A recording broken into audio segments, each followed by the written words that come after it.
It's the black guy in the corner, but they'd rather see a on the corner.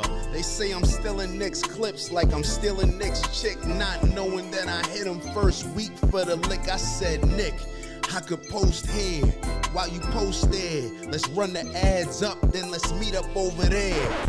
Good evening, everybody. You're watching America First. My name is Nicholas J. Fuentes. We have a great show for you tonight. Very excited to be back here with you tonight on Thursday.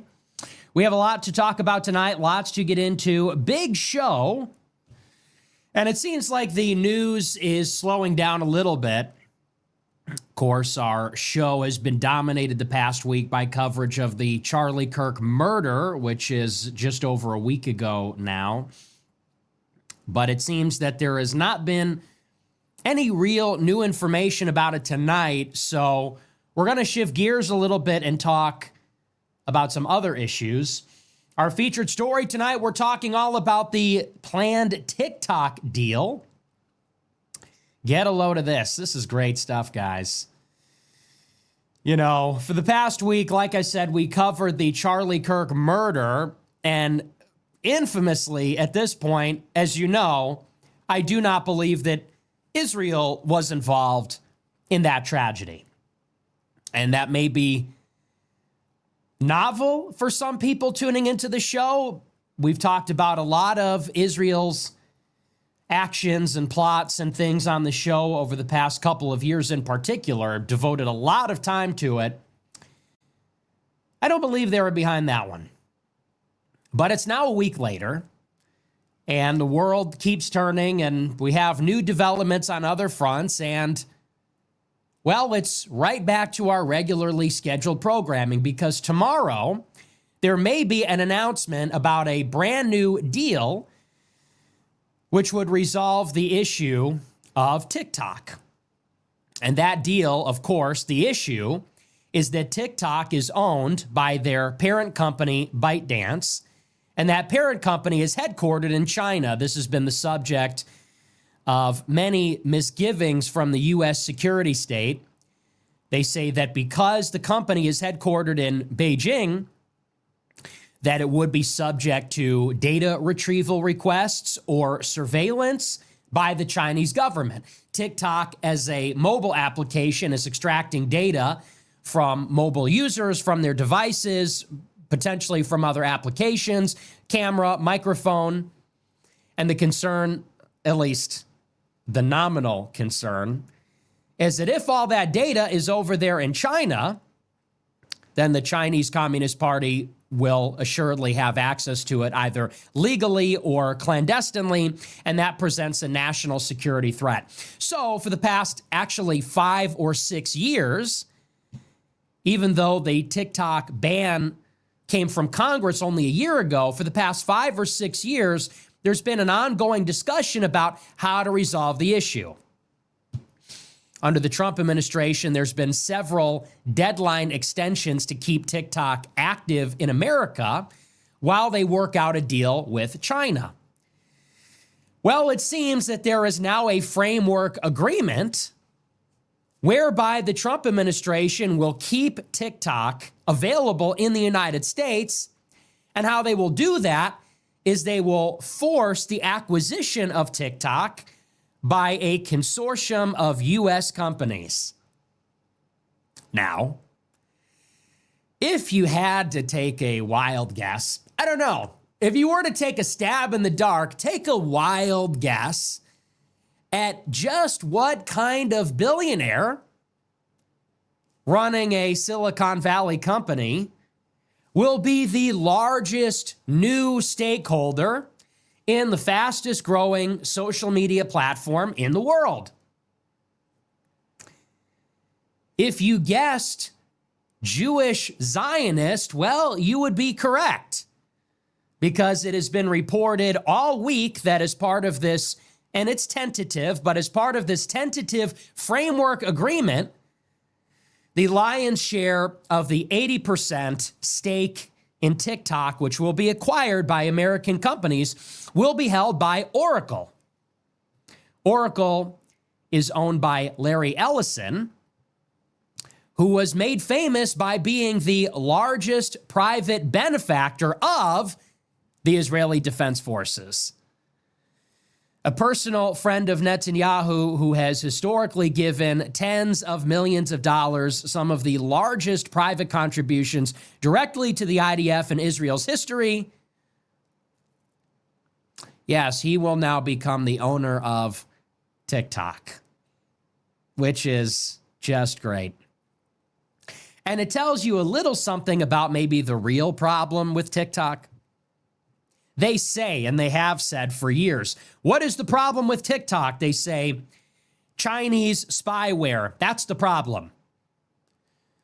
In reality, that seems to be a very thinly veiled excuse.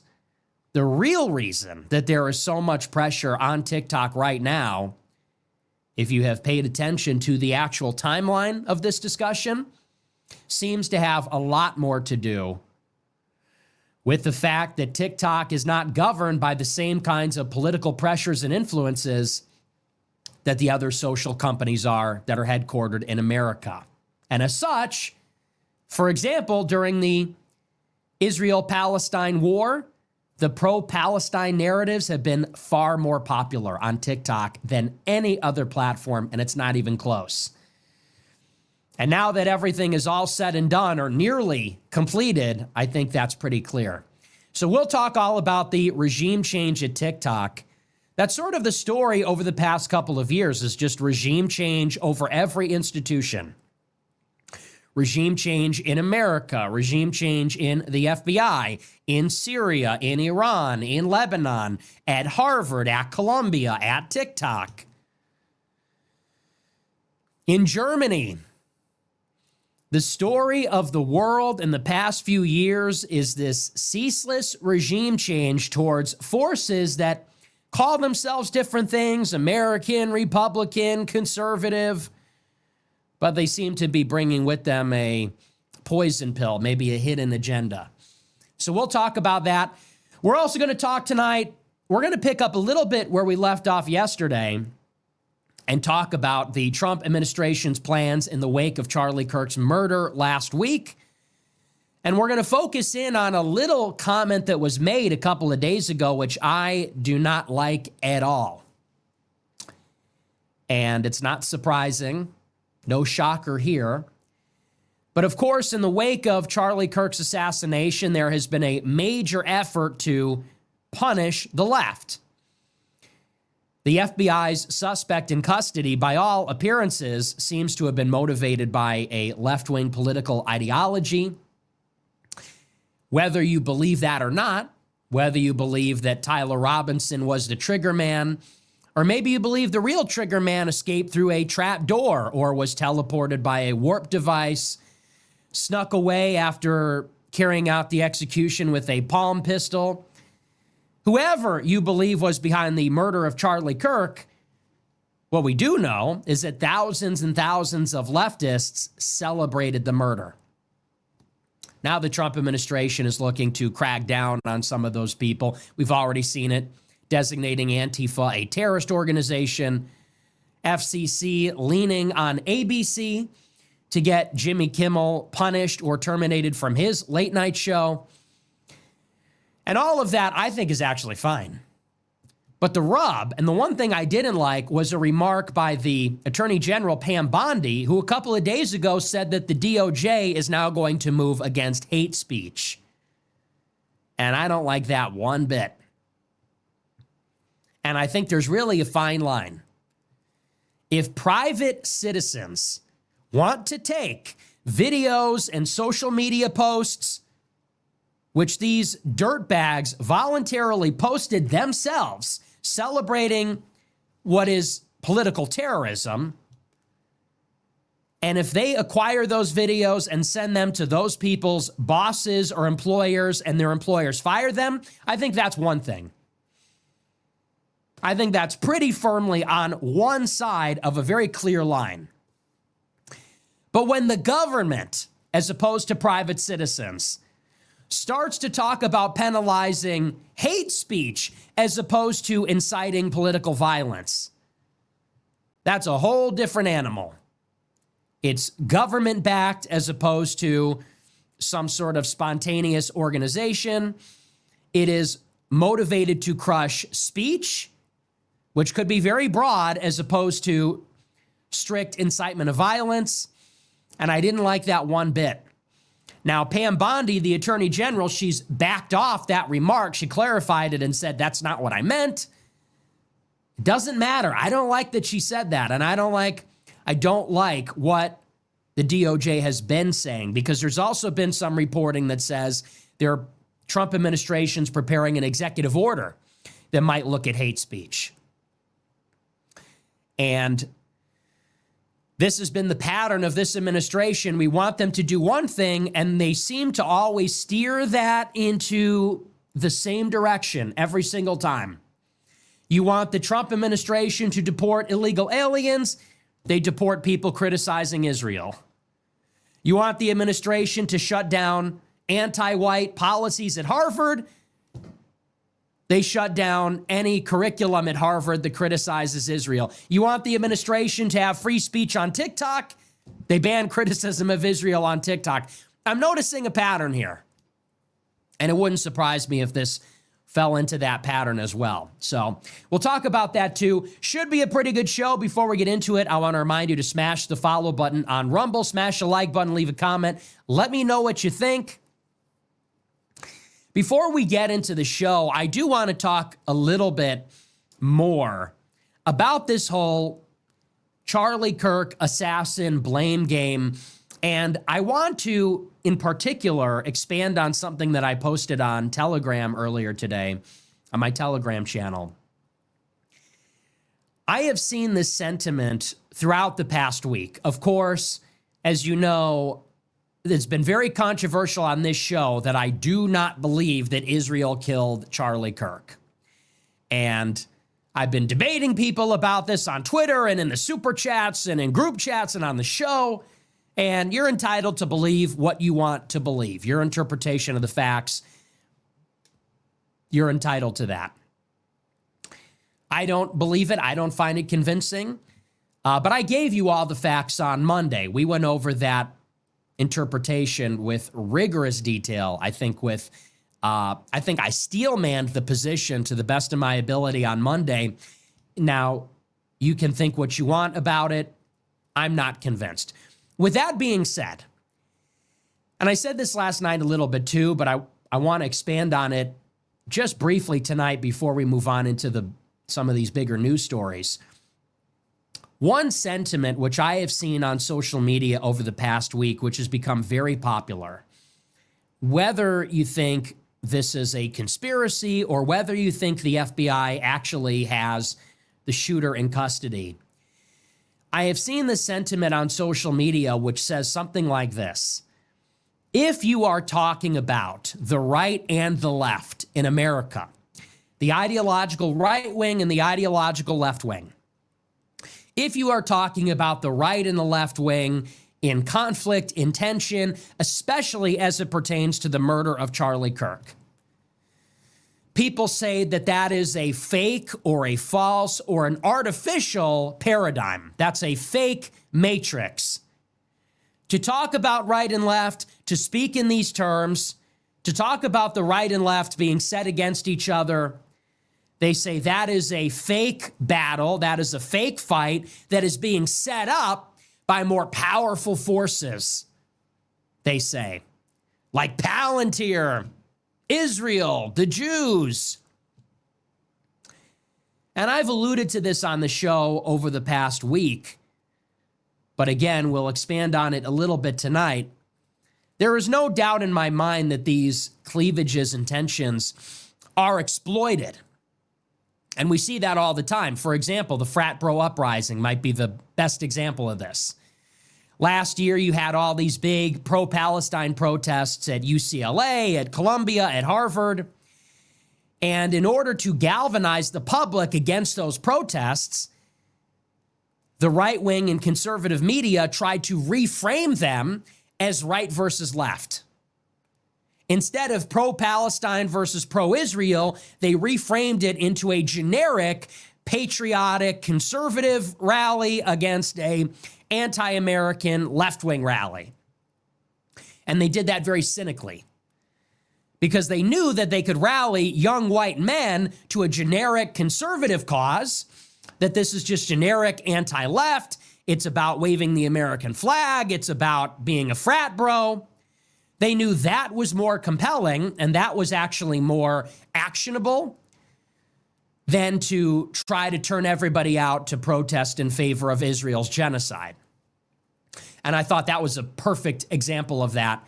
And at that time, I was fighting with people to see how they were doing this, how they were exploiting left-right divisions or mapping them onto something where maybe it didn't really exist for their own benefit. With that being said, although they exploit those things, although they exacerbate those things, they don't create those tensions. And I was talking to my group chat earlier today at americafirst.plus. Quick little promo there. I was talking to the America First official group chat at americafirst.plus about this phenomenon, and in particular about canceling these left-wingers. And again, I've seen a lot of people say, because I've been tweeting about this all week, this was a radical left attack on the right. The left is being canceled. That's a good thing, etc. And a lot of people in my replies have said, and other people have criticized me, they say, well, the right and the left, that is a control matrix. The right and the left, that's the fight they want us to have. That's the fight that Palantir wants us to have. Israel wants us to have. That's a diversion. That's a distraction. And I want to point something out which really should be obvious. It's a little bit surprising that it needs to be said, but I'm going to say it tonight.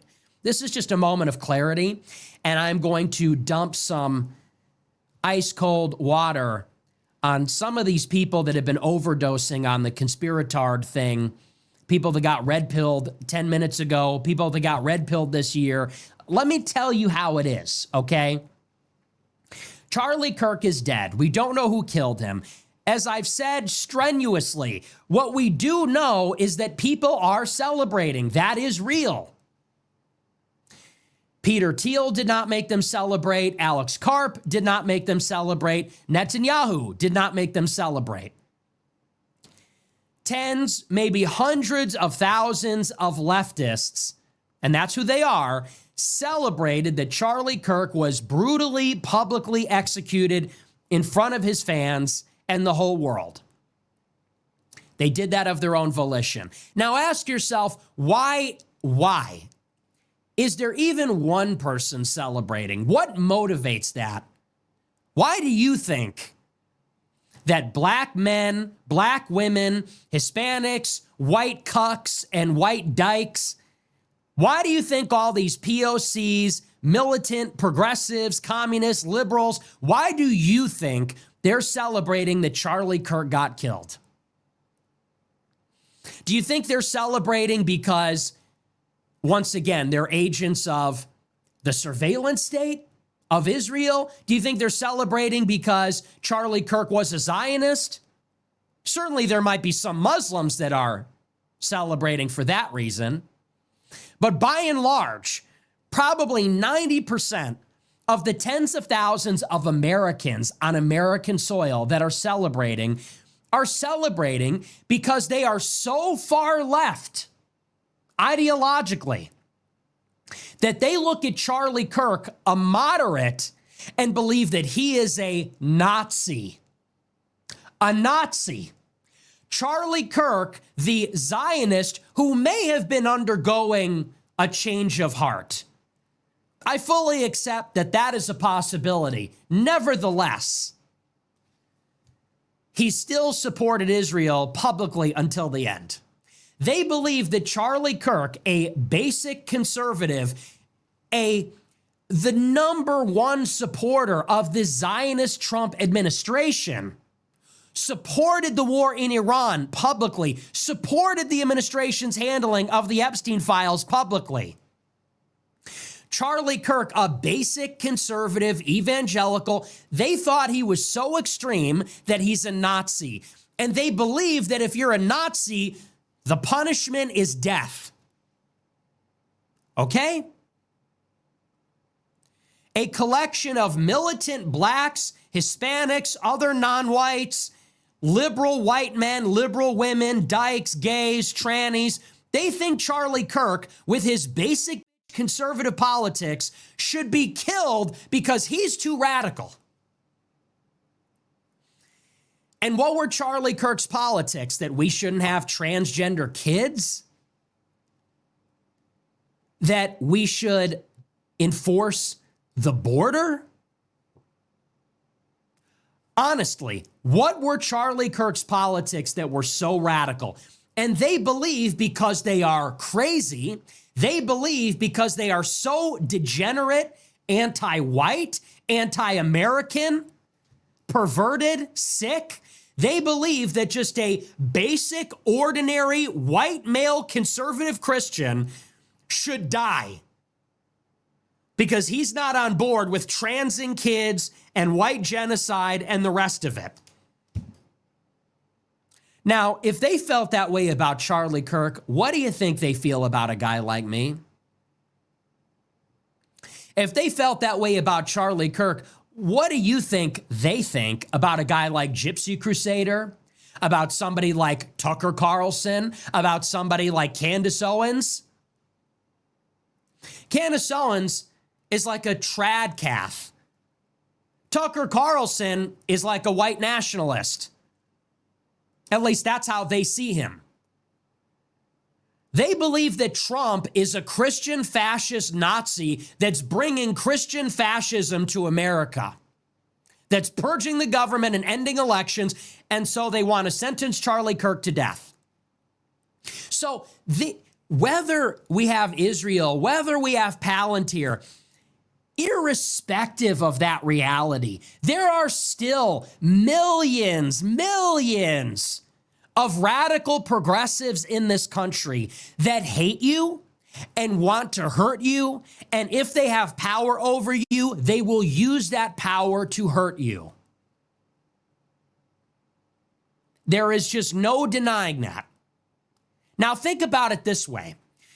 So you've got some progressive dyke who hates Charlie Kirk because he's a freaking white male that is a homophobic, transphobic, Nazi, Christian fascist, whatever. You've got some progressive dyke who believes all of this. She goes on TikTok and celebrates that he was executed. Then she goes to work as a school teacher. Ask yourself, if you have white children yourself, I imagine my audience is pretty conservative. Maybe that's a safe assumption. For all the mothers and fathers out there, grandfathers, grandmothers, maybe you are a middle schooler yourself. I know there's a lot of young people that watch my show. Do you feel comfortable sending your white son to a public school where their school teacher might be one of these radical progressives that hates Charlie Kirk for his basic politics? You trust that person with your white son or daughter? What do you think that teacher is teaching your kids? What do you think that teacher would think about your kids if they knew your politics? You think they treat them fairly, nicely, with affection? Or do you think they'd get some sick pleasure out of trying to hurt them or indoctrinate them? And that exists, and that exists, and that is out there, and that is what we've been finding out. These radical leftists, and they do exist. That is not an Israeli conspiracy. There are radical left-wingers. They are so radical, they believe Trump and Kirk are Nazis. They're so far right, they need to die. And then they go and clock in and work at your local public schools. Is that acceptable? Moreover, there was one black woman, she was a nurse. And she said, I don't care that that white guy got killed. I hope his white kids get killed too. A black militant, anti-white, black progressive is on social media saying Charlie Kirk deserved it because he's white. Then she goes and clocks in as a nurse. Would you trust that person as a caretaker for your white children? How about your white elderly? What if you walk in and you give off that you're a conservative? Maybe you just walk in and by virtue of your skin color, she automatically hates you as much as she hates Charlie Kirk. You trust this person? Now, here's the point. We lose nothing by degrading these people. As far as I'm concerned, I do not see any downside to taking power from people like that. The idea that these people should be left alone because there's some slippery slope is insane. We can fight against the Israeli influence of this administration, overreach by the surveillance state, while also making sure that far left radicals, and you can look at them as victims of the system, there's something to be said about that, but they can hurt you and your family all the same. Taking their ability to hurt you and your family, as far as I'm concerned, has no downside. And so this is something that I thought about today. Does it need to be said? How quickly people forget. 5 years ago, these were the same people that were burning down cities for BLM, kneeling, holding up a fist. Do people forget the kind of country that we lived in 5 years ago? The radical left is not a spook. It's not, it exists. Trust me, it's not a conspiracy. Dry land is not a myth. I've seen it. I've seen the left. 5 years ago, they were forcing you to your knees for this drug addict, career criminal, wearing a mask, raising their fist, posting a black square. The racial cuckoldry reached levels never thought possible. And they're still out there. They're still lurking. They still have jobs. They still have influence, and they want to stage a comeback. So, and this leads even maybe to a bigger point, a larger point, which is whatever you want to call this movement, it's pro-white, it's counter-Semitic, it's against Jewish power, it's against the influence of Israel, it's against the influence of Israel in Wall Street and Silicon Valley, among many other things. The notion that we will stand shoulder to shoulder with the communists and the Muslims is just a fantasy, because the Muslims and the communists, they want different things than we do. There has been much said about a red-brown alliance, the red shirts and brown shirts, the communists and the fascists, or even a brown-green alliance, the Muslims and the fascists, Hitler and the Mufti of Jerusalem, just like the good old days, al-Husseini and Hitler. But that historically is not how it worked then. It's not how it will work now.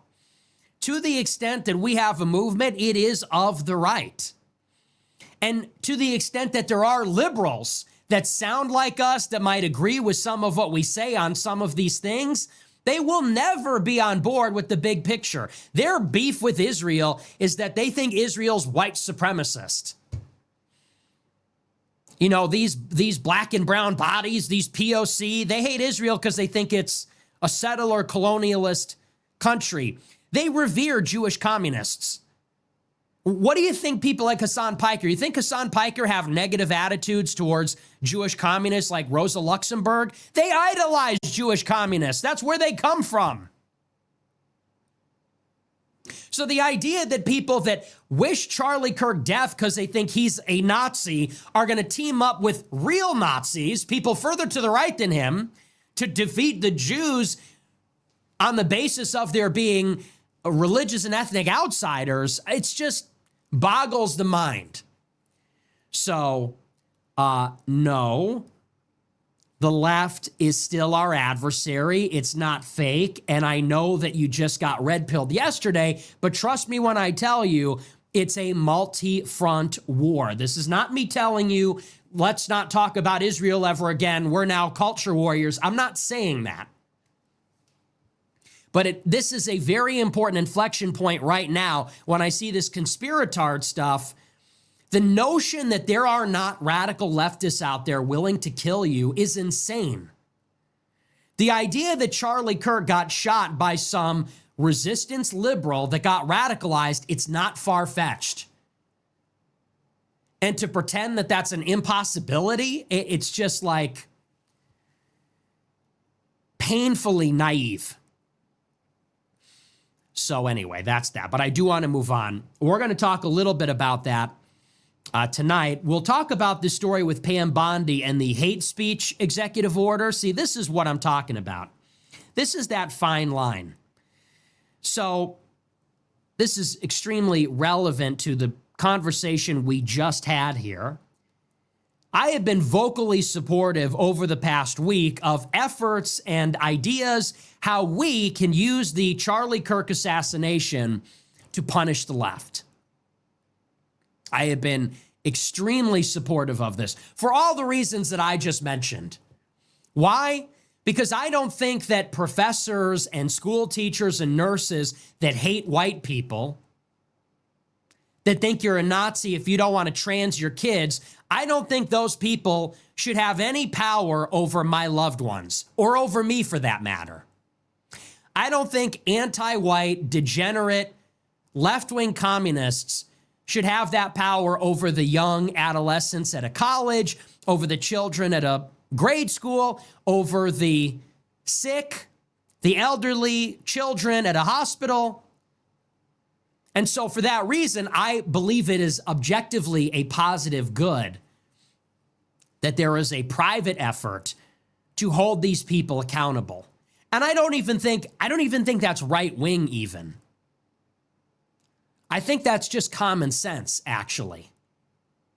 It's not like Palantir is getting these people fired and making them lose their jobs. These people posted videos of themselves being glib and inhumane and insensitive about a tragedy, and their employers are firing them. So for years, we were told that's not a violation of the First Amendment. That's just free association.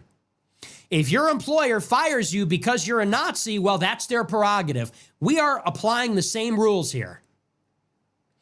If your employer decides to fire you because you're a scumbag, and not because you're politically left, but because you celebrate the murder of an innocent man, that's their prerogative. And I think it's good to have a society that is led by people that don't love murder, that don't love killing, that don't love political terrorism. I think that's a baseline, actually. So I've been very supportive of that effort. With that being said, there is a fine line that separates what has been going on up until this point and what everybody recognizes is overreach. The slippery slope. These various possibilities where this could go to a dark place. And we saw a hint that the administration might be drifting toward this earlier in the week when the Attorney General of the United States, Pam Bondi, said that they are considering cracking down on hate speech. That's a big problem. And there's all the difference in the world between going to an employer and saying, look, your employee wrote loser on a Starbucks cup because somebody wanted to make some memorial to Charlie Kirk. I think it's silly. But you know what? A lot of young people are affected by this. A lot of young people looked up to and loved Charlie Kirk. If they want to go to Starbucks and get the Mint Majesty tea with 2 honeys, write his fucking name on the cup. They write loser. You know, we can't live with people like that. Now, if you want to go to that person's employer and say this is unacceptable, it wouldn't be tolerated in the other direction. If some Jew came to Starbucks and said, can you write Israel on my cup, and you wrote the K word, would that person expect to keep their job? Of course not. It's an implicit anti-white thing that is tolerated, that people think is acceptable. There's a fine line between that and then coming out and saying, now the government is going to punish your freedom to speak and your freedom of conscience. Now, this is a story. This is from CNN. Fortunately, it seems that Pam Bondi is walking back those remarks, but I do think it's important to talk about it. It says, quote, Attorney General Pam Bondi tells Axios her office is not prosecuting or investigating anyone for hate speech, only for speech that she says unlawfully incites violence. I still don't love that. She sought to clarify her comments during a Monday podcast in which she said the Justice Department would, quote, absolutely target you, go after you if you are targeting anyone with hate speech. Bondi told Axios in a written statement that she was talking about criminal groups or people that incite violence, not those who said hateful things about the slaying last week of conservative activist Charlie Kirk. Freedom of speech is sacred in our country. We will never impede upon that right, she said. My intention was to speak about threats of violence that individuals incite against others. Under President Trump, the Department of Justice will be unabashed in our efforts to root out credible violent threats. We will investigate organizations that pursue illegal activities, engage in political violence, violate our civil rights, and commit tax or nonprofit fraud. We know these organizations exist, but for too long, the DOJ sat idly by as these groups incite and fund violence in our country. No more. Now, let's talk about a few different things here, because there are at least 3 distinct categories, maybe 4, and we'll separate them out and isolate them and talk about each of them in particular. Now, in the first case, as I said, you have what has been happening up until this point, which is that private citizens are calling private employers and sending them problematic videos and posts by private employees and what they said about Charlie Kirk. Those employers may or may not make decisions about the status of their employment. And I'm fully in support of that. Because again, rooting out people that hate us is good. And using the same weapon they used against us for many years is good. And if you don't believe me, why don't you go and post a TikTok and say that you love the Groypers? Think about it this way. Let's say you're a young man, you're a young white man or white woman, maybe you're even an older white man or white woman. You know how this country works. Why don't you go and post on Facebook with your real name, with a link to your LinkedIn, and you post about all your radical politics. You post that you hate Netanyahu, and you post and you talk about how George Floyd died of a drug overdose and all that, and see how long you keep your job as an educator, as a professor, as a nurse. You're not going to last long. For 10 years, we have had to hide. We have lived in fear. We have been intimidated. The left has destroyed people's lives over far less. They expect that they can get on social media and celebrate terrorism against white people, because that's what that is.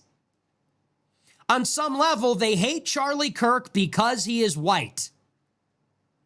Now, maybe the person who killed him didn't kill him for that reason, but that is why people are celebrating. That is their perception. That may not be reality. That is their perception. They see Charlie Kirk as an insufferable white male standing up against feminists, against POC, against the LGBTQ community. And insofar as they're celebrating that some guy shot him in the neck, they're celebrating because they see him as an avatar of white conservatism, white revanchism. So you better believe that if you're out there celebrating anti-white terrorism, it's a good thing that you can expect to lose your job for that. That's a good thing. They say that's chilling speech. Good. Good. I hope we could put anti-white hatred on ice. Wouldn't that be a good thing if people were afraid to be anti-white? If people said, I can't be open about my anti-white hatred because you know how it is now, that's a good thing, actually. That's the first category. Now, here's the second category. This is what Pam Bondi insinuated earlier in the week, but she's clarified. She said the government's looking at hate speech. Now, this I do not support at all. This is altogether different for two reasons. One, because if the Attorney General is looking at hate speech, that means this is coming from the government. And that makes all the difference in the world because the government cannot be fought. If you get fired from your job, it sucks. And it creates a chilling effect. But people live, people survive, you get another job. And all that does actually is celebrate the decoupling of our society, which I actually support. If left-wing people lose their job and then they get hired by left-wing radicals, then what you have is the further polarization, and that's actually on some level maybe good for us. Let them do their thing over there. Let us do our thing over here. Leave us alone. And if we can push them out of the middle, out of the center of society, all the better. You go back to your hole where you hate white people and you think George Floyd was a saint. You go back to your hovel and you can hire those communists and you go and you choose to live like that. That's fine. But when the government is coming after somebody, there's no recourse. You lose your job, you get another job. You lose your job, in a couple of years, you get another job. You might have to ask for money, you might need to sell your house, whatever, but life goes on. If the government comes after you, you cannot fight that. You got men with guns showing up at your door, they put you in a cage, they take away your rights. Forget about even your rights if you're imprisoned. They take away your right to vote, to own a firearm. Maybe they take away your citizenship. So that is a major escalation. The second reason is hate speech can mean anything. Right now, people are not being fired for hate speech. They're being fired for something specific. They're not being fired for being liberal. They're being fired because they're celebrating an act of terrorism that took place last week.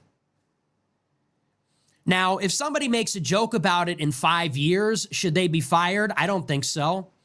I think the reason it's important now is because we are in a climate of escalating tension. We are in a tense climate where we may be sitting on a powder keg. There's now an established pattern of political violence. And it could escalate. It could become reciprocal. There might be copycats. It has momentum. And so during this sensitive time, when it just happened, when the country's on edge, when the feelings are raw, if your reaction was to ridicule that, it kind of says something about who you are. And on some level, I think that is an inciting action. But to say that we will create a new precedent that hate speech as a broad category is now not allowed, that is altogether different. To say that hate speech as a rule is now a new category, can now be punished by law, that is something that would never go away. That is something that is overly broad, contrary to the First Amendment in spirit and in law and in reality. And that is something that could include anything. What is hate speech? You know, and I've said this before, what does hate speech even mean? I mean, you look at how they overinterpret anti-Semitism, what else? If we hate fat people, if we hate ugly people, if we hate short people, if we hate, what does that even mean? So that is a very slippery slope, and that is something that if they do that, I will totally change my tune and do a 180 on supporting any of it, because that is just totally unacceptable. Now, here's the third thing, and this is something that Pam Bondi got at in her clarification. She said, hold the phone, everybody. I didn't mean hate speech. She said what I meant was incitements to violence by organized groups. Now, this is something that I do support, because once again, this gets back to some of the double standards. Over the years, the biggest inhibition or prohibition on the right wing has been that we are disallowed from organizing. Think of what I am saying. For the past 10 years, If you wanted to create a militia, a fraternal organization, a social club, if you want to create a gym where you go and spar and box with your buddies, if you want to create a drinking club like the Proud Boys, if you want to create a militia like the Oath Keepers or Three Percenters, this has effectively been criminalized. Federal law enforcement and intelligence surveils and infiltrates it. They set these groups up in these sting operations. It blurs the line between, are they stinging you or are they creating these plots themselves? Is federal law enforcement trying to catch people in the act or incite people to do horrible actions? They have in many ways made it illegal. They have censored those groups on social media. The government has pushed this. There is the constant threat of RICO and other civil and criminal liability. There's new insurance expectations when you host a public protest or organize publicly, such that it has become basically unthinkable for right-wing people to organize. The only way we are permitted to organize is as the Republican Party. That's it. You want to make a pro-white group? Good luck. Enjoy getting entrapped by the FBI. You want to create a boxing club, an active club? Good luck. You're being spied on by MI6 and by the all-seeing eyes of the intelligence agencies. Look what they did to Enrique Tarrio. Look what they did to Gavin McInnes. Look at what they did to all these different people. Now, simultaneously, we have not been able to organize at all, and that has been prohibitive for the things that we are capable of. That is why it is impossible to get right-wing people to do major protests. That is why it's impossible to organize community defense. That is why it is impossible to do so many of the things that other groups can do. But the left, on the other hand, they can do all this stuff. Antifa, John Brown Gun Club, BLM, National Association for Not Fucking Around. Think about this. The left can get organized. They can create these organizations. They wear masks. They wear uniforms. And they're literally involved in organized violence. That's what Antifa is. It is by definition organized violence. They get together anonymously and they say, well, Antifa is what you do. No, okay, you have Facebook groups, idiot. You have Facebook groups. You meet at designated locations. There's membership. There's initiation. Of course, they are discrete groups. And then they get together and they engage in organized violence. They are the vanguards. They are the shock troops of every left-wing demonstration. They are there harassing journalists. They are there protecting violent members of the demonstration from law enforcement, from being captured on camera. You see them with their umbrellas. This is what they do. This is what they did during the BLM riots. This is what they did during the ICE riots. That's organized violence. And it's organized violence, by the way, in opposition to what? Law enforcement, immigration enforcement. What do you think happened with that Ukrainian refugee in Charlotte, North Carolina? What do you think is going on in all our cities? The cops will not do their jobs because 5 years ago, there were riots about defunding the police, organized violence against the cops, intimidating the public and the city government into defunding or hurting the police. Why do you think we have so many illegal immigrants? Because if you try to enforce immigration law, you get riots like we saw in LA. You get organized violence against ICE detention facilities, against ICE agents, against even some of the higher level personnel. So how can we hope to solve problems in our country if the right cannot organize at all and the left can engage in organized violence to prevent our Republican government from doing what people voted for them to do? It's impossible. That's an impossible recipe. And what a lot of people don't talk about is that Antifa, like a lot of these radical groups, in my opinion, there is nothing organic about them at all. And we saw it during BLM, how they were being bailed out of prison constantly.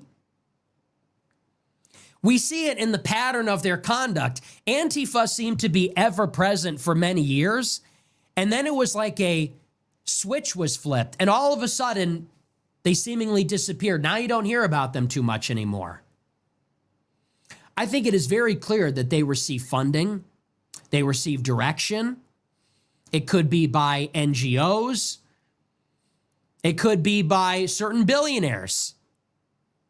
And so if there is organized, directed, funded, radical left-wing violence in our country, seeking to target right-wing extremists, pro-white activists, seeking to oppose by violent means immigration enforcement, law enforcement, such that now we have marauding, rampaging black criminals, such that we have salutary neglect of illegal immigration, that actually has to be shut down by the government.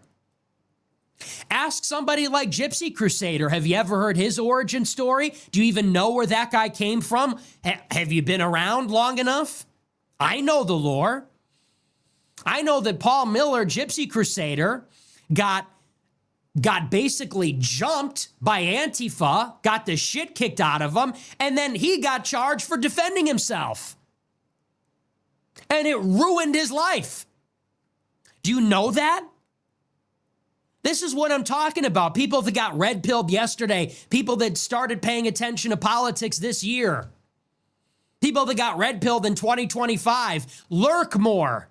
Where did Paul Miller come from? Where did Gypsy Crusader come from? And I have my differences with him.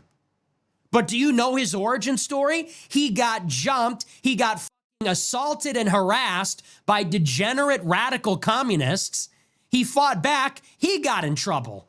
And it's a tale often told. That is a story of many Proud Boys. That is a story of many right-wing radicals. That's a story of many right-wing activists. That is why, in many ways, the alt-right died. Because the alt-right, after Charlottesville, was being doxxed, was being harassed, intimidated.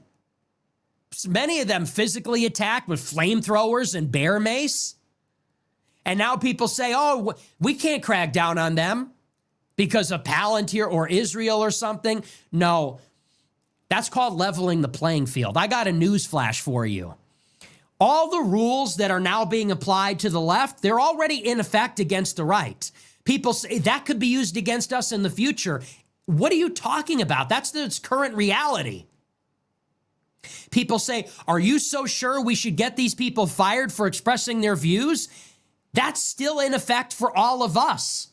What just happened to Pine Sap? Pine Sap went on Jubilee and debated Mehdi Hassan, and he lost his job. That was in June. That was in June of this year. It happens all the time. So people say, oh, slippery slope. What do you mean? This is leveling the playing field. Now the left, now the radical left will play by the same rules as the radical right. Good. Level the playing field. Slippery slope, we're at the bottom of the slope. People say, don't bring the government down against radical left-wing violent groups. That might be a slippery slope. Have you noticed that the right wing is in constant fear of organizing, and rightfully so? Because for the past 5 years, the Biden DOJ brought down the fucking hammer on every single one. Proud Boys, Oath Keepers, 3%ers. American Renaissance by Jared Taylor. They can't even host a conference anywhere. That is a Yale-educated academic. He is the most genteel, respectable person you will ever find. One of the finest gentlemen you will ever meet. And this guy has one venue in the entire continental United States where he can host a 400-person conference. because that's where the police will protect him. That's where he has a right to hold a speaking event. And Antifa can set up the Capitol Hill Autonomous Zone. They can set up George Floyd Memorial Square. So let's be precise about our definitions, and let's not hamstring ourselves. Because if we say that everything is a slippery slope, then we can never fight back and we can never do anything. Fighting our enemies in any way, they say, is a slippery slope. Getting these people that hate you fired from their jobs is good. Getting these violent groups that are violent and would try to kill someone like me or anyone like you, that's good. If it turns into a hate speech thing, then we can oppose it. If it turns into a hate speech thing, I guarantee you there will be pushback. They will not be able to get that through. There is robust civil organization in defense of free speech, and the conservatives would not stomach that.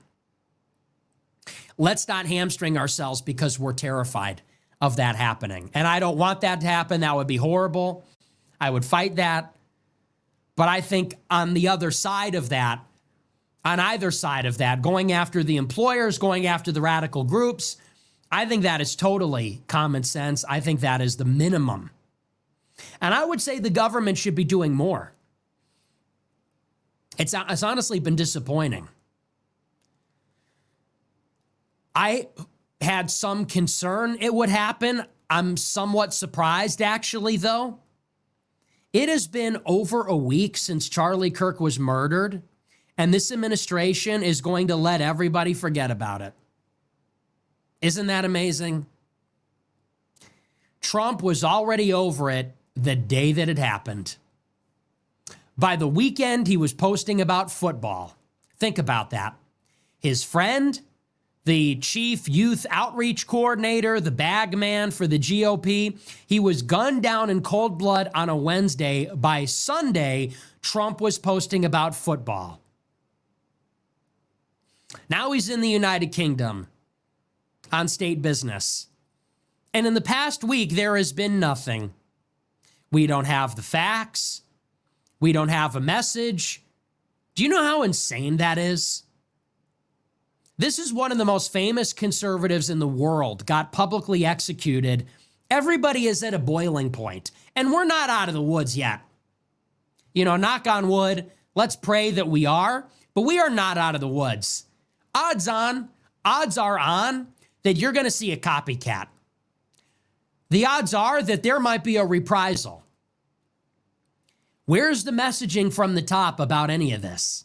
The country is sitting on a powder keg. Think about all the political violence.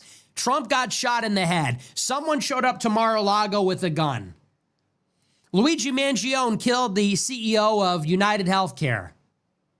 Charlie Kirk gets shot in the neck and dies instantly. No public address on political violence. No plan of action. What is the deal with that? We don't know who did it. There is no investigation, no communication from the FBI director, no communication from the attorney general. No public address from Trump, no plan of action. They're making Memorial Days. And as sure as I'm sitting here, you know, next week, people are going to just move on. They're going to move right on. Why even elect Republicans at this point? Like, that is so, it makes me sick to my stomach. What other reason do you elect Republicans for other than to keep us safe? At the minimum, that they will prevent our people from being murdered. And when they do get murdered, that they will be on top of it, that they will get to the bottom of it, they will prevent it from happening again.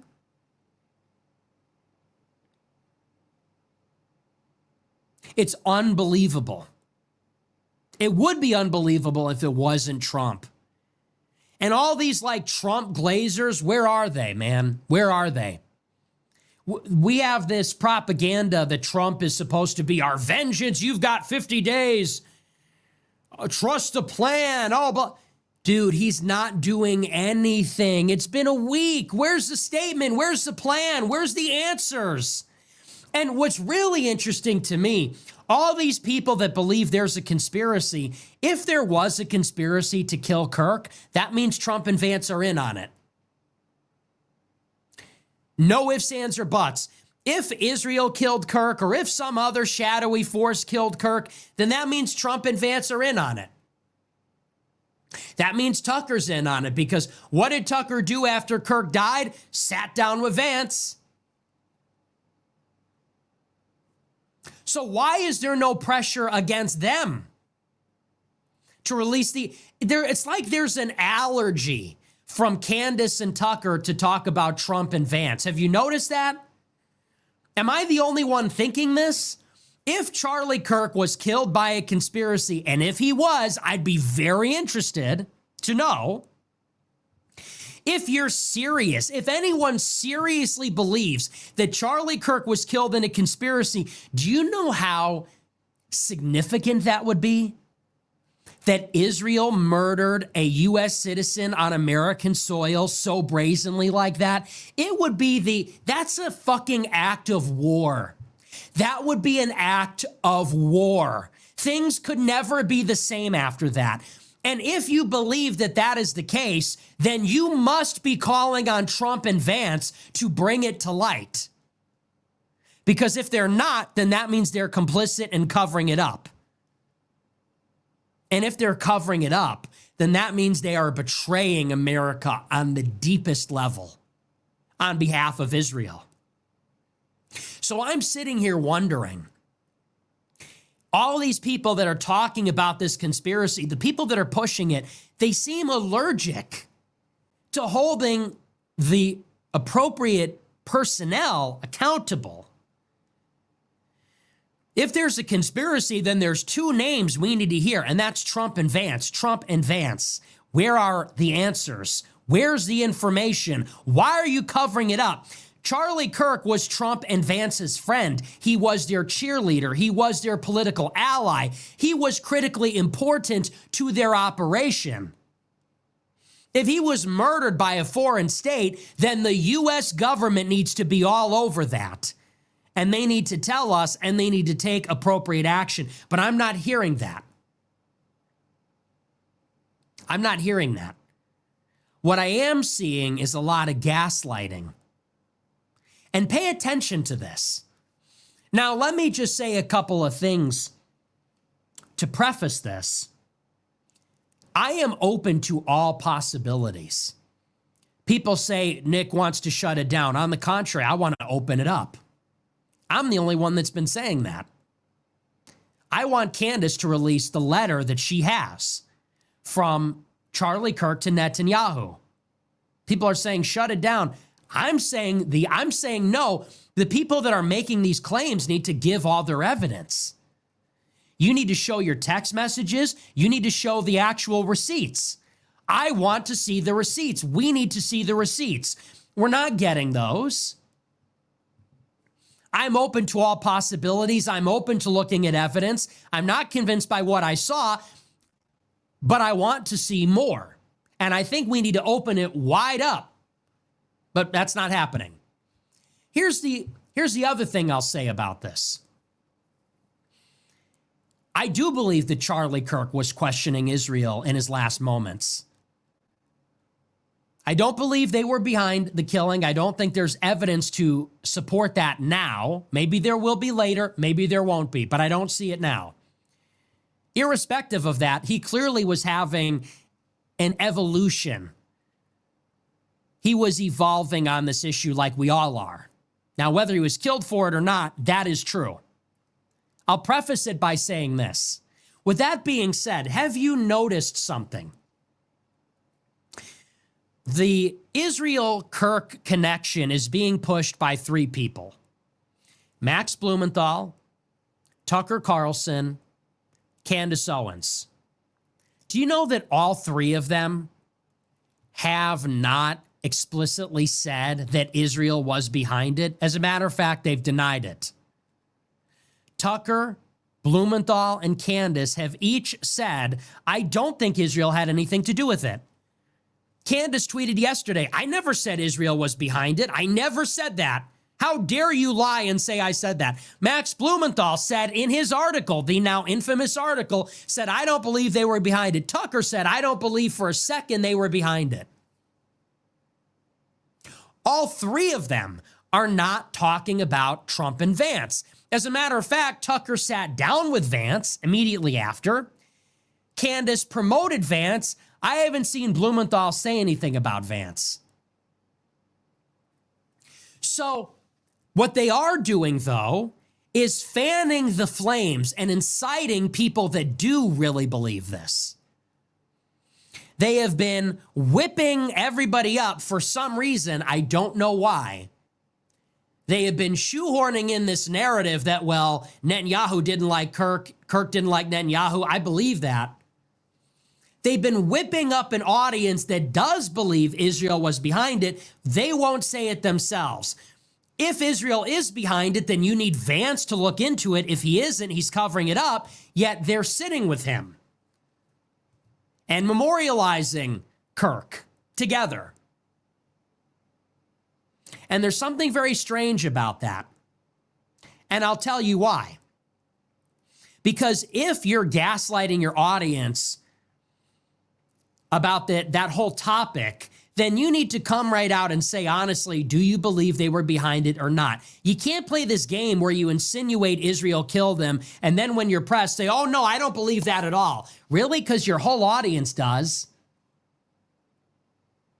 So why are you okay with that? If you're comfortable with your whole audience believing something that in your heart of hearts you believe or know isn't true, that seems strange. That's one. Two, if you really did believe that and were hiding it or something, why would you not be putting pressure on Trump and Vance? They're the ones that would have to do something about it. They would be the next most guilty.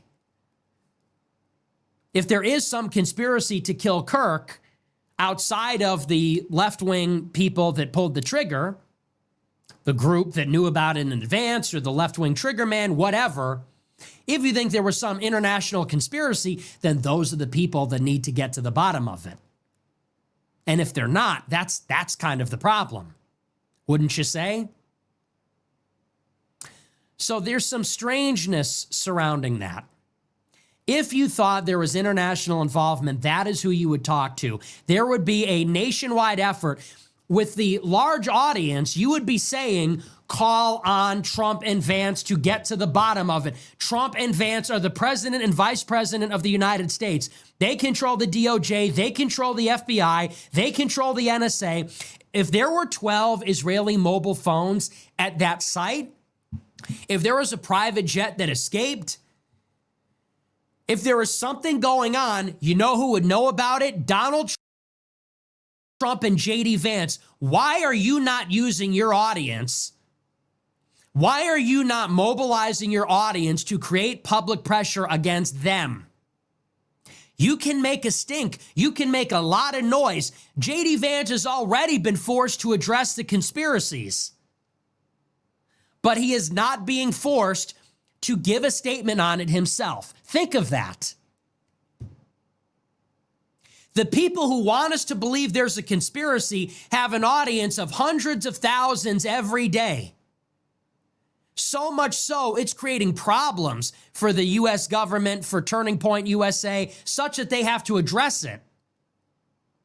But you're not using that platform to get people to demand answers from the people that have them. That's suspicious. Something very weird about all of that. I trust me. I don't trust these other people. I don't trust these people that tried to ambush me and call me a Jew hater over the summer. I don't trust these people that tried to ambush me and call me a Fed over the summer. And now all these people want us to believe there was some Israeli plot here. I don't know that I trust the source on that one, because something's not right there. Something's off. But that's that. I do want to move on, though. I think we might have to skip the TikTok story for tonight because we're out of time. I've been going on this for an hour. So we might just have to move on. Let me take a look. I think I started just about after 11.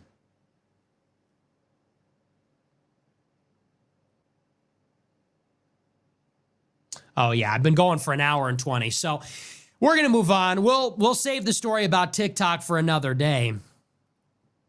We'll probably get to it tomorrow. We'll have to stop there for tonight. All right. Not too much to say on this one. Very similar to the show yesterday. Yesterday, I'm not sure if you caught it or you caught the live show today, but it's a lot of fear mongering. And I have to be totally honest. I fear that Nick is getting caught up in the very same thing that he said that a lot of people on the left get caught up when it comes to being fanaticized based on being reactionary with the system. That was my takeaway when he was talking. Nick said he understands that left radicals are the results of the system. That's what I'm referring to. And it's all built on victimhood. It's all built on victimhood. And once again, I have to say that this is a time in America where it seems like every single group has a legit claim to victimhood. Every group can prove their point and state their case based on why they're victims. And what ends up happening, or perhaps why that's so dangerous, is now people who are frustrated, fearful, angry, all of these different things combined, lacking empathy for other groups because they're worrying about them and theirs. It allows a group of people, it's almost like you're pouring fire on it. He said fanning the flame. Well, in a lot of ways, he's doing the exact same thing that I believe who was he accusing of when he said that with them fanning the flame? Oh, he was talking about Candace and Tucker. In a lot of ways, he's doing the very same thing when it comes to his audience. And when I'm listening to Nick, I always wonder if he's responding to the criticism that he's been getting. And what do I mean by responding to the criticism? I think a lot of his base he developed based on appealing to frustrated, young, angry white men. And I think he would say that that's who he tends to target, reach out to, speak up for. And I think with a lot of that frustration, y'all hear me out, y'all take it or leave it, just my opinion. I think that with a lot of this, people have had certain criticisms of now Nick moving in a direction where he's opening up the movement, so to say, where he's saying, well, I actually want all of us in America to get along. I'm not just for this one particular group. But it seems like when you have an instance, whether it's the guy on the train that killed the young lady, stabbed her to death, or other situations where it's a black person that's mocking Charlie Kirk, or obviously the black person on the train. It seems like he uses these situations to voice his frustration and anger, and then to finally say, you know what, here I am looking to bring a bunch of people together, and I'm pushing this group of people that I developed a following on based on being radical. And now I'm trying to open up the movement to other types of people. And then situations like this happen, and it makes him look foolish, perhaps, to his base. That's what it seems like. That's the conflict that I see happening with him. And I think that he is stoking a lot of this with the fear mongering, using a lot of the same tactics. So when I hear him repeat some of the same things that he said the other day, which is, do you want your kids being raised by these people? Do you want your grandmother or mother being taken care of by the black nurse that says she doesn't care about Charlie Kirk and his kids? All of these different things, I think, have the potential to be extremely dangerous. And it's not Nick that I believe is the only person that's, let's say, or I don't particularly blame him for creating this race war, creating this civil war in America. I think that it started well before Nick at least became relevant to me, like before I started watching Nick. So I'm not blaming him for it, but based on the influence that he has, perhaps he's now leaning into that very same thing. Now, he says that his goal is for all of us in America to live in harmony in this society. However, when you already have people angry and upset, no different than how Nick calls out Trump. Think about it. Nick is calling out Trump, rightfully so. Where is Trump?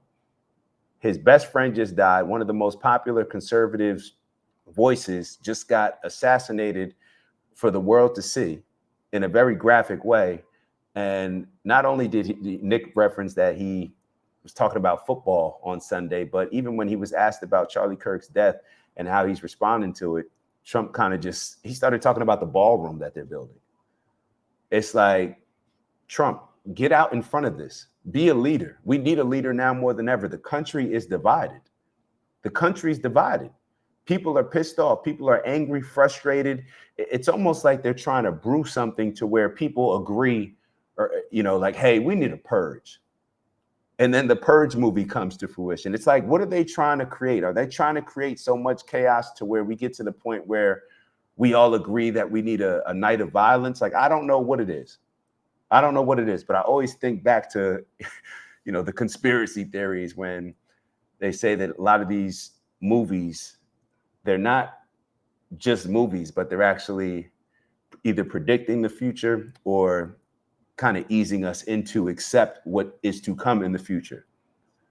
So these are the questions that I have. Just like we need Trump, who should be uniting the country, bringing us together, not stoking the fire, but putting water on it, right? Like putting out the fire, making us more calm and making us more united, perhaps, calling out the different things, figuring it out. That's what a leader has to do. It's a difficult thing to do, to bring a bunch of different people together who may have different goals, may have different perspectives, come from different backgrounds with different experiences.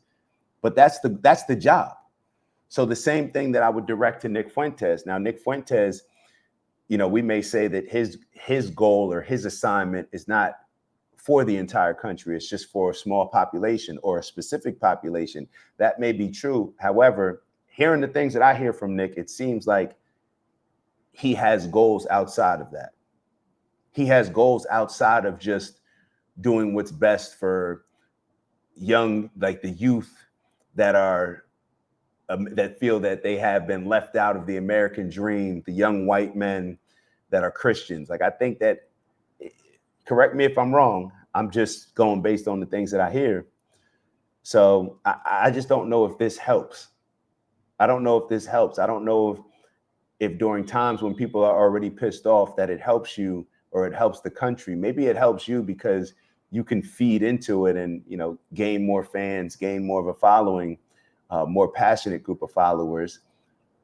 But I don't think that ultimately gets us in the place where Nick is saying that he would like to be. It definitely doesn't align with my goal, just to be clear on that. Nick is saying certain things about, the Muslim population, standing with the Muslims, standing with the communists. It isn't realistic.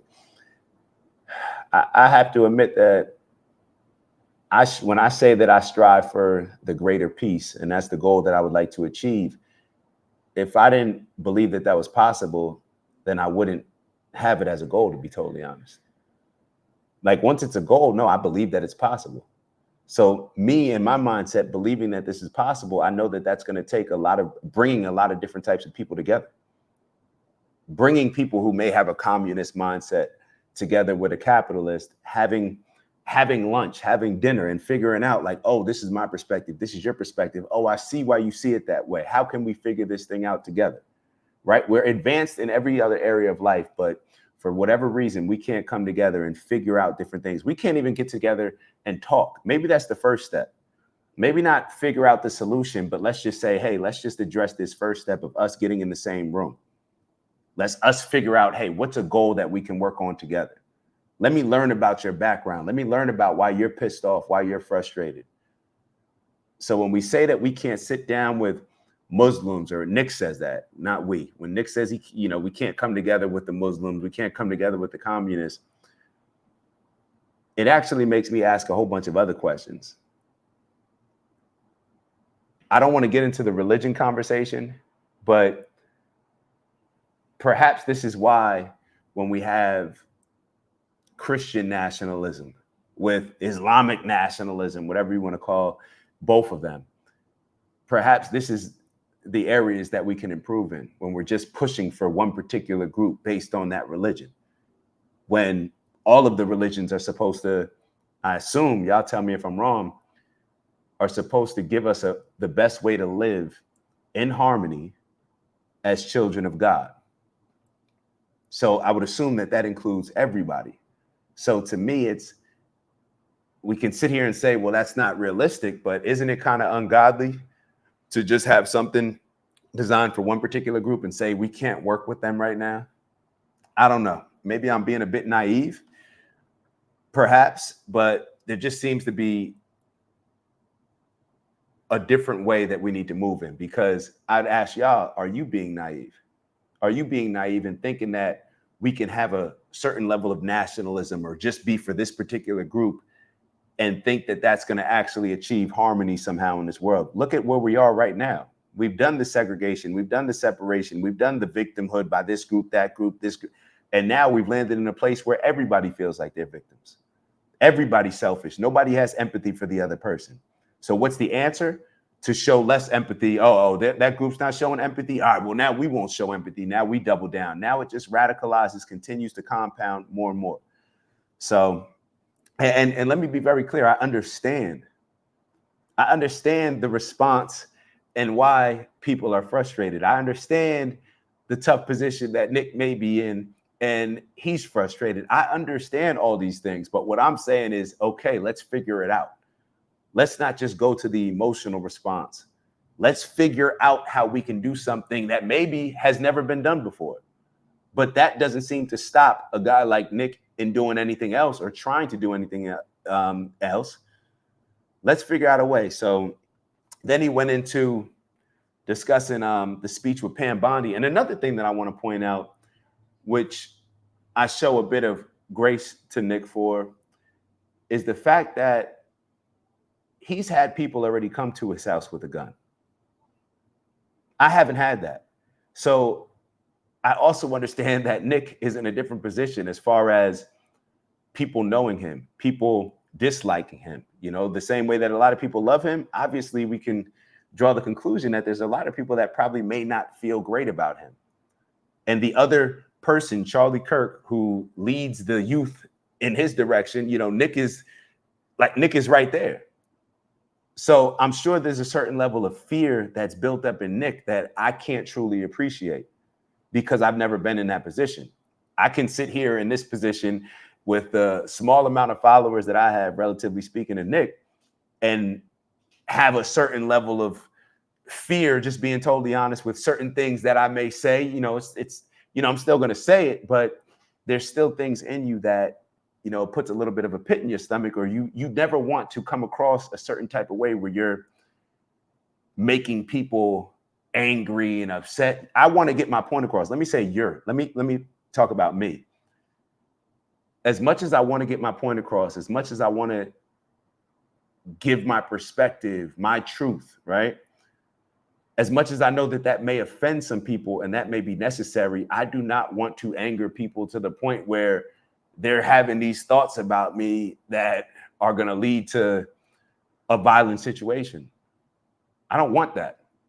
I don't think that most leaders want that. I think that a lot of people tend to lean into what's going to make their group supportive of them even more, passionate about them even more. But I do not think that they're making that conscious decision to, I'm just going to piss this group of people off. I think that they're focusing on other things, and then that's the result. But perhaps we just need to be a little bit more aware, a little bit less emotional, more logical, and figure this thing out. So as I was saying, Nick got into the conversation around Pam Bondi with hate speech. This hate speech, I had the same thoughts when it came to Nick as far as the hate speech. It's like we talk about these type of things, but this is supposed to be the party that pushes for free speech.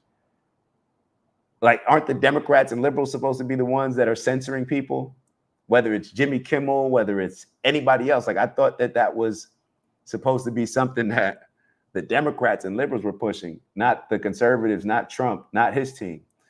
And even when she talks about hate speech, it seems like she misspoke. I heard her say that they're coming after people for hate speech. I had to look up exactly what is hate speech.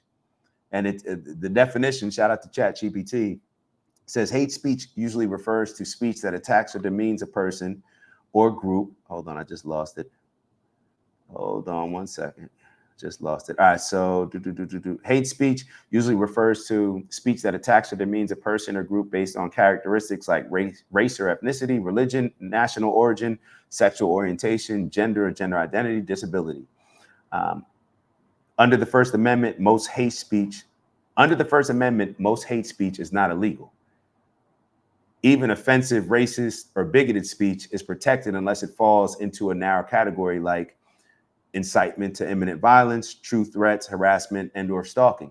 Now that's what she followed up and kind of tried to clear it up, what she was saying when she acknowledged that it has to be some type of incitement of violence. But I want to stay here for a second, because what I've seen happen is that every time they talk about hate, or every time they talk about a particular group, or let's say like the things that Nick was talking about, like it's talking about, this is not hate, I hope not, but deporting illegal aliens. Trump campaigns on deporting illegal aliens, but then what he ends up doing is deporting people that criticize Israel.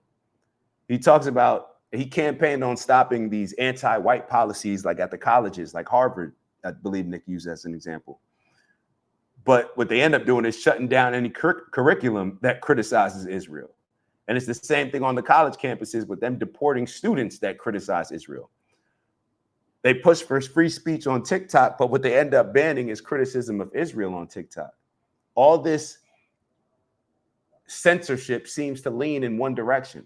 It seems to protect one group of people. It's Israel. You know, you could say the Jewish population in a lot of these things. And when I think back to even over the pandemic, I think they had the Stop the Asian crime bill or something like that, hate bill. But everything that's being done with this administration, it really just makes me say that Israel's running our government. It's just quite obvious to me at the time. Like at this time, I don't know how else to paint the picture. I'm sure everybody's feeling it. It's to the point where I don't even think that's such a provocative statement. Like at this point, I think that's like, oh yeah, duh. Like I don't even think that that's something that we can argue against. But let me finish off with. He talked a little bit about Candace and Tucker. That is interesting as far as them not calling out Trump and Vance. I believe that Candace, I have been watching her show a little bit more recently. I wasn't watching it for a little bit, nothing personal, but I just go from show to show. Sometimes I'll take some time off watching some people. But I haven't heard them, and Tucker as well. I haven't heard them calling out Trump and Vance. And this just makes me think that even when people were attacking Nick, it was Candace and Tucker. I believe Nick was attacking Vance, and then Elon jumped in it. And then who else got involved? There were a few other people, but it almost seems as if our Tucker, our Candace, our Vance, like, are they in cahoots on something? Not to say that I know, but it does bring about that question. Like, why are they calling out certain things? Like they're calling out Israel's impact in certain ways, but how can you do that without calling out Trump? Bibi Netanyahu is bullying Trump right now. So how can you criticize Bibi Netanyahu, criticize us supporting Israel, but not address it to the person that's allowing it, the person that campaigned on not allowing it? That just does, raise some flags. It does raise some flags. So I'll finish off with this. Nick mentioned that everyone is at their boiling point. Everyone, I believe, is at their boiling point. And I think that we need more people, or let me rephrase that. If everybody's at their boiling point, then we're either moving them closer to are we adding heat, or are we adding ice cubes to it? Which direction do we want to be leading people? Do we want to stoke the flame, or do we want to bring the fire extinguisher. And I understand that there has to be a certain level of confrontation or addressing certain things directly. I understand that, but I think we don't have to do anything. But based on the goal, if we have the goal of us figuring out a way to live in harmony in America first, right? I think there has to be a certain level of benevolence when it comes to the leadership styles of our most influential people. So I understand the frustrations. I understand the anger. I understand everything. I understand people being pissed off from reactions from Charlie Kirk to Charlie Kirk being shot in the first place. I understand all of those things. I understand that a lot of people aren't showing remorse because they are already pissed off. The exact way that a lot of people feel right now, like it just goes back and forth. That's why I said this is a time where everybody feels like the victims, because they're all rationalizing their personal experience and things that have happened to them in their community to lack empathy in what's happening with other people. And that's just a recipe for everybody hating each other. So not saying what's right and wrong, don't want to focus on that, but just focusing on what the actual goal is, and perhaps us just making sure that we're moving in a way that aligns with that from a logical and practical perspective rather than just emotional. So that's all I got for y'all. Apologies for getting this video out late. I had some work in the city today, so I'll get it to y'all when I get it to y'all, man. I hope y'all know that I try to get it to y'all as early as possible. And we had the show this morning. We had the live show. So if you're interested in tapping into that, make sure that you go check that out as well. It's a little bit more interactive. But I appreciate y'all. Appreciate the support. Give us some feedback in the comments. Tell me where I may be wrong. Always open to that. Hey, I want to grow. I want to grow, and I want us all to grow. And yeah, so I'll let y'all go from here. See y'all soon. It's the black guy in the corner, but they'd rather see a on the corner. They say I'm stealing Nick's clips like I'm stealing Nick's chick, not knowing that I hit him first week for the lick. I said, Nick, I could post here while you post there. Let's run the ads up, then let's meet up over there.